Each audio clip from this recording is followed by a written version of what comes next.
So I want to try something different in this post. I don't have any dates to talk about, which is kind of a relief actually. I found this great interview with Kurt Vonnegut where he talks about the topics in his books, and I thought that it was completely relevant, especially related to the post about Chris and why do we feel like we have to have somebody. So this is that interview.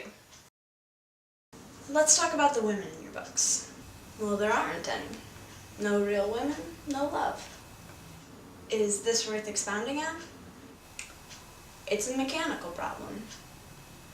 So much of what happens in storytelling is mechanical. It has to do with the technical problems that make a story work.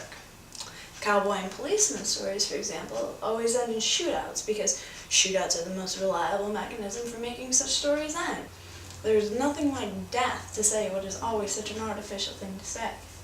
The end. I try to keep deep love out of my stories because once that particular subject comes up, it's almost impossible to talk about anything else.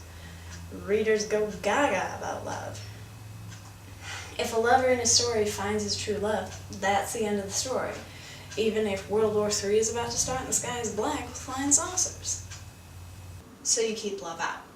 I have other things I want to talk about. Ralph Ellison did the same thing in The Invisible Man.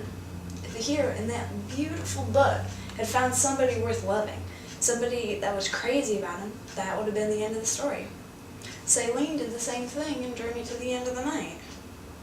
He excluded the possibility of true and final love, so the story could go on and on and on.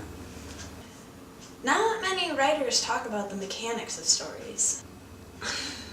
I am such a barbarous technocrat that I believe they can be tinkered with like Model T Fords. To what end? To give the reader pleasure. Will you ever write a love story, do you think? Maybe. I lead a living life, I really do.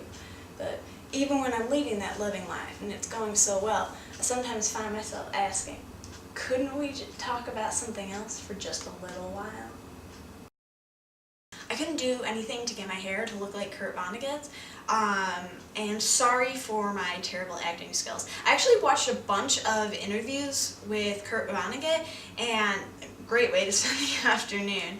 I tried to copy some of his mannerisms and stuff, but and actually it doesn't matter because this is my vlog and I'm allowed to be a terrible actress. But there will be a new video next week, so I will see you guys then.